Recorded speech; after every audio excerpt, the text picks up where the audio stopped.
BBC afaan oromooti. Nu waliin tura.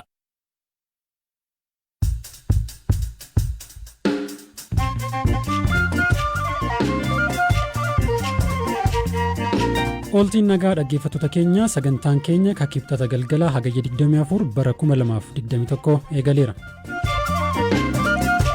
Walitti bu'iinsa Wallagga Bahaa aanaa Kiiramuutti uumameen namoonni ajjeefamu. Dubartootaa fi ijoollee gara biyya isaaniitti erga galchanii Amaaraa Kililitti erga galchanii booddee deebi'anii dhufaniitti uummata Oromoo jiraataa ta'ee iddoo sana jiru wal wajjin jiraataa turan duukaa waraana walitti bananii. Gama kaaniin Shawaa Bahaa aanaa Fantaalleetti horsiisee bultoonni Karrayyuu qe'eef qabeenya isaanii irraa buqqa'u.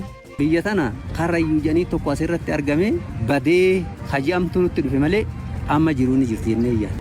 Ogeessa suuraa qaroo dhabeessaa fi gabaasa dhimma qaala'insa gatii magaalaa Finfinnee oduuwwan gaggabaaboo addunyaan dabaallee wal duraa duubaan isin biraan geenya. Haan beekaa toomaati.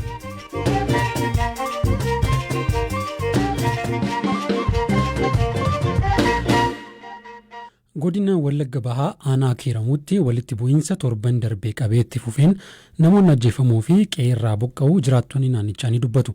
Walitti bu'iinsi jiraachuu kan mirkaneesse bulchiinsi godina Wallagga Bahaa namoonni buqqa'an qe'eetti deebi'aa jiru jedheera. Ka'umsa walitti bu'iinsa kanaa dhalataa naannichaa akka ta'e Guutaa Abdii akkasiin ibsa.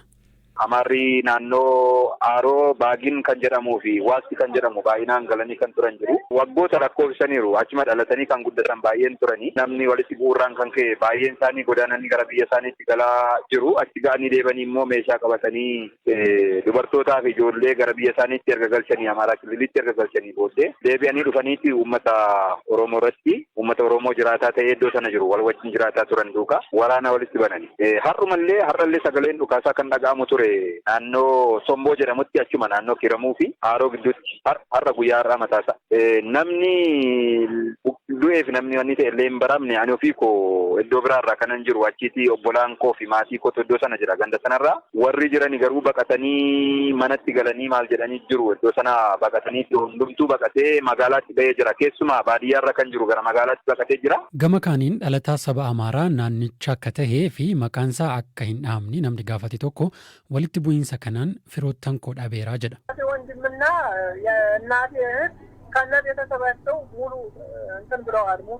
Obboleessi abbaa koo fi obboleettiin haadha koo maatii isaanii guutuu waliin du'aniiru. Maatiin koo garuu hafaniiru. Naannoo sana humni shororkeessaa abaa'oo shanee jira. Akkasumas humnootni addaas jiru ture. Isaanis aarsaa kaffalaa turan. Garuu meeshaa fi humnaan ijaa waliin ginneef shira garaagaraan akka bahan godhame. Humni addaa akka har'aa bahee boorumtaasaa warri shanee weeraruu jalqaban. Namooti nagaa gajaraadhaan du'an jiru. Qabeenyis barbadaa'eera. Hanga yoona reeffi namoota 150 ta'uu awwaalameera. Dhalataan Amaaraa naannoo hidhatee jirutti namni baay'ee lubbuu oolfachuu danda'eera. Iddoo hidhannoon muraasa turetti garuu warri shaneetti marsan. Nuti immoo akka carraa lafa hawaasni hidhatee jiru otuu waraanaa jiruu baqannee baane.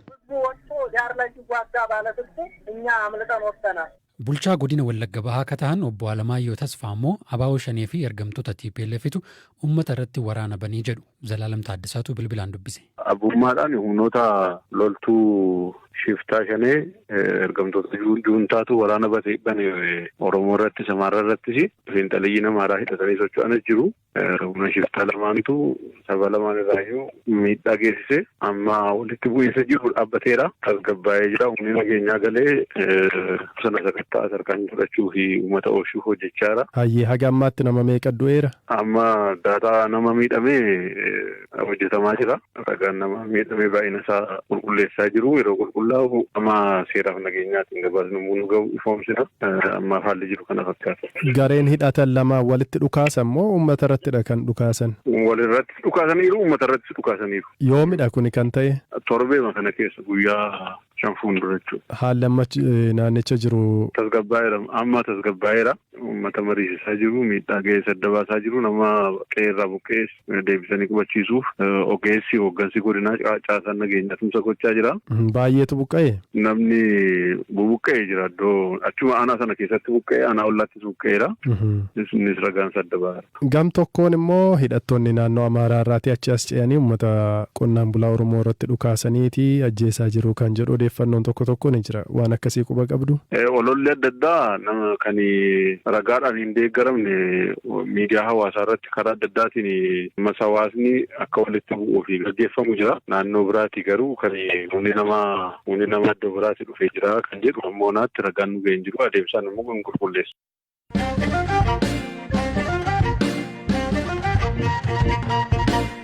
Finfinnee dabalatee kutaalee Itoophiyaa garaagaraa keessatti qaala'insi gatii hammaachaa jiraachuu jiraattonni ni himu. Jiraattuun magaalaa Finfinnee dhiibbaa ishee irra gahuu malu sodaachuun maqaaf sagalee ishee akka hin fayyadamin nu gaafatte baasii fi galiin ishee wal madaaluu dhabuun rakkachuu himti. Mootummaan qaala'insi gatii mul'atu sababa diinagdee hin qabu shira siyaasaatii jedha. Firaa'ol Balaay dabaltee isinitti himti. Gabaasa kanaaf jecha maqaan ishee jijjiiramee kan dhiyaate Radi'eet hojjettuu waajjira carraa hojii uumuu bulchiinsa magaalaa Finfinneeti. Amma miindaan ishee birrii 5,000 yoo ta'u kiraa manaaf qarshii 7,000 kaffalti. Dhiyeenyatti bultii ijaarrattee mana kireeffattee kan jiraattu Radi'eet abbaa manaa koo waliin wal gargaarreetu malee akkamiin danda'a ture jechuun gaafatti. Waahillan hojii ishee mana kireeffatanii jiraatan jireenya haala ulfaataa ta'e keessa akka jiran himti. Baay'ee na gaddisiisa. Kiraaf nyaata danda'anii jiraachuuf rakkoo guddaa keessa jiru jetti Radi'eet. Akka ragaa baankii addunyaatti bara 2005 irraa kaasee hanga 2009tti qaala'insi gatii dhibbeentaa 10 fi isaa ol hin dabarre ture. Ta'us bara xumuramaa jirutti qaala'insi gatii wantoota nyaataaf oolanii dhibbeentaa 28 gaheera. Ogeessi diinagdee obbo Abdul Mannaan Muhammad hojjettoonni mootummaa waggoota 2 darban qofa miindaa isaaniirraa dhibbeentaa 40 qaala'insa gatiin nyaatamaniiru jedhu. Akka ogeessi kun jedhanitti hojjetaan mootummaa waggaa 2 dura miindaa 10,000 qabu amma sababa qaala'insaan gatiin miindaa isaa gara 6,000 gadi bu'eera jechuudha. Mootummaan keessumaa wantoota nyaata hin taane irratti qaala'insi gatii mul'atu sababa diinagdee kan hin qabne shira namoota muraasaatii jechuun komata. Ogeessi diinagdee obbo Abdul Mannaan qaala'insi gatii amma mudate sababiin isaa sharafni birrii Itoophiyaa kan biyyoota alaa waliin qabu gadi aanaa ta'uusaatii jedhu. Dhaggeeffattoota keenya guutuu odeessa kanaa marsariitii keenya irraa argachuu dandeessu. Muuziqaa ce'umsaa booda oduu gaggabaaboon deebi'een dhufa.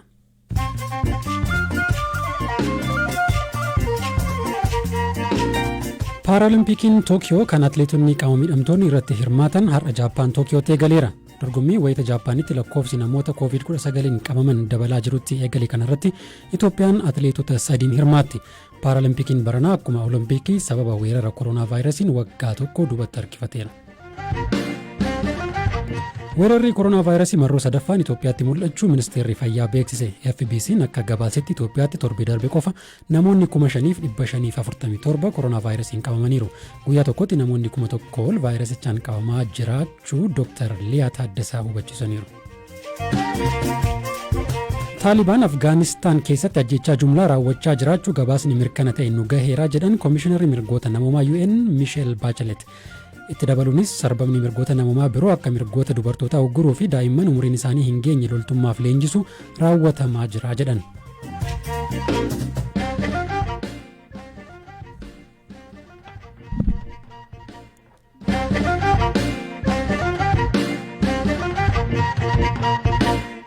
Gabaasa taanutti wayita ceenu walitti bu'iinsa godina Shawaa Bahaa aanaa Fantaallee gandoota naannoo Amaaraatiin waldaangeessan keessatti guyyoota darban uumameen miidhaan qaqqabuu fi qe'eef qabeenya isaanii irraa buqqa'aa jiraachuu horsiisee bultoonni Karrayyuu himan. Walitti bu'iinsi kun irra deddeebiin kan uumamu ta'uu fi mootummaatti iyyatanis deebii akka hin argatiin jiraattonni kunneen ni himu.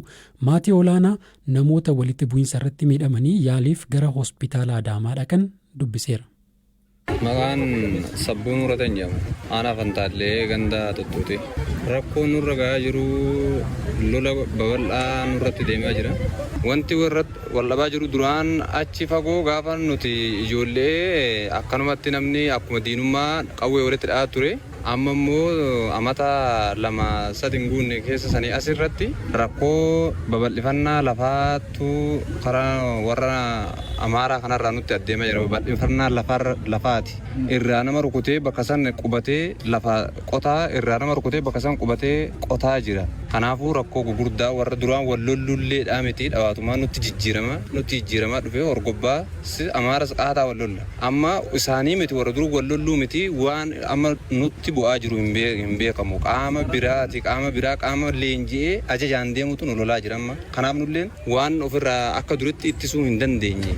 Saniif ofirra nullee ittisuu hin dandeenye baay'ee lafallee horillee saamaa jira lubbuu namallee guyyaadhaan badaa jira jechuudha. Maqaan kiyya Fantaallee Buruu jedhama. Jiraata aanaa Fantaallee kan Tuttuutitti. Nuti qarrayyuu durattuu rakkoon nurra gahaa jira namni ilaalu jiru namni nu beeku. Mootummaa keessalleedha nama hin qabnu. Amma immoo rakkoon ganna lamaarraas bara lamaarraas ka duratti nutti caala.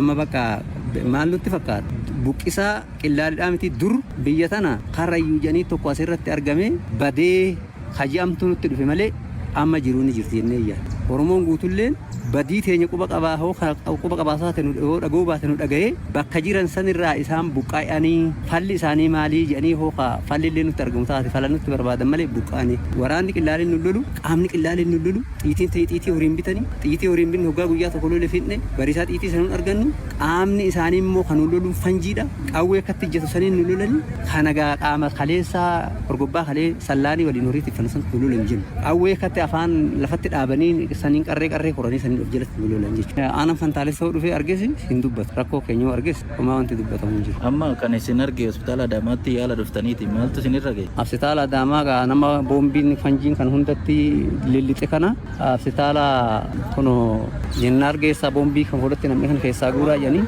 birriin qabnu rakkannee ciifna bakka hin galchine jechuu birriin qabnu. Dhaggeeffattoota keenya dhimma kanarratti gama mootummaa naannoo Amaaraan akkasumas biiroo bulchiinsaa fi nageenya naannoo Oromiyaarraa yaada argachuuf yaaliin irra deddeebiin goone nuuf hin milkoofne guyyoota ittaanan kan milkoofne yoo ta'e ni dhiyeessina.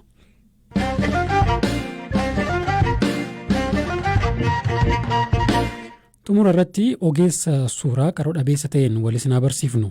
Abduu Sayyid battala suuraan bishaan itti kaafamuu danda'u ijaan argee osoo hin taane gurraan dhagayeet murteessa. Ijoollummaa isaatti qaroo jasaa dhabuu malee sababa maaliin akka dhabe sirriitti kan hin beekne ogeessi kun ijji kan ittiin argan malee kan ittiin yaadan miti jedha. Akkamiin suuraa akka kaasu mudannoo isaa fi mul'ata isaa gara fuulduraa BBCtti himeera. ትልቁ የምጠቀምበት መሳሪያ ያው ጆሮ ነው። meeshaan guddaan itti fayyadamu gurradha. Namni kaasu na fuuldura dhaabata. Yeroos sagaleen isaa eessaa dhufaa ka jedhu nan caqasa. Dabalataan nuun akka ijaatti kan nu tajaajilu harka keenya. Namni sun dheerinni isaa hagami nama akkamiiti ka jedhu qaqqabadheen ilaala. Wantiin kaasu waan biraa yoo ta'e fakkeenyaaf gamoo yoo ta'e gamochi darbii meeqa akka qabu dheerinni isaa bal'inni isaa hagam ta'uu akka danda'u addan baafadha. Nama yoo ta'e garuu qaqqabadheen ergan ilaalee booda itti haasa'an maqaa isaafaa gaafachaa sagalee isaatti fayyadameen kaasa. ቴንሽን ወደ እኔ እንዲሆን ድምጹን በደንብ እንዲሰማኝ እንደዛ ነው የምጠቀመው። አንድ ጊዜ እንዲ ኖርማል ሲሪየስ wayita tokko waltajjii sirnaawaa tokko hojjechuuf jennee warri waltajjicharra turan qaroo dhabeessa ta'uu koo hin beekan turan. Seeneen teessoo fuuldura jirurra taa'e bitaaf mirga sagalee guddistuu caqasee namichi eessa akka jiru tilmaamuuf yaalus na rakkise. Nama na bira jiru tokkoon sagalee guddistuu yeroo yartuuf akkanaaf balleessu gaafadheen sagalee guddistuu malee namicha ergan caqasee booda namichi eessa akka ta'e adda baafadheen suuraa kaase. ከማይክ ውጭ ሲያወራ የት ጋር እንዳለ አገኘሁት ድምፁም ማለት ነው። ልክ ያንን ፎቶ በቃ በፍጹም እጅግ በጣም ከምልህ በላይ አላመነኝም። መነጽሬን ሁላ አስወለቀኝ ምናምን። suuricha wayitan kennuuf namichi na amanuu hin dandeenye.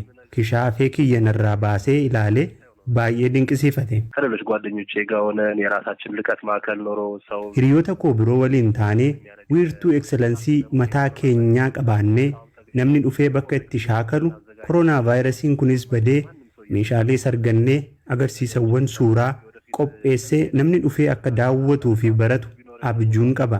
Meeshaa osoo argattee viidiyoos wanti akka hin hojjenne si dhorku maaltu jira? አካል ጉዳተኛ ከአንድ ፋብሪካ ወይም ደግሞ ከአንድ እንትን የተመረተ አይደለም። qaama miidhamaan warshaa tokko keessatti kan oomishame miti. Hunduu amala ofii isaa qaba. Dandeettii ofii isaa qaba. Akkuma nama arguu danda'u kamuu qaroo dhabeessis kennaa isaaf kenname baasee itti fayyadamuu danda'a ilaalchi jedhu akka gabbatuun fedha. Kun immoo ofirraa jalqabuu qaba. Ijji kan ittiin argan malee kan ittiin yaadan akka hin taane beeksisuu waan hin barbaaduufi kanan sochii kana keessa gale. አይን የሚባለው ነገር ማያ እንጂ ማሰቢያ እንዳልሆነ በእጅጉ ማሳወቅ ስለምፈልግ ነው እኔ እዚህ እንቅስቃሴ ውስጥ የገባሁት። Dhaggeeffattoota keenya sagantaan har'aaf qixeeffannee kanuma bor sagantaawwan biraan walitti deebina odeeffannoowwan dabalataaf marsariitii keenyaa fi fuula feesbuukii keenya daawwachuu dandeessu. Horaa bulaa.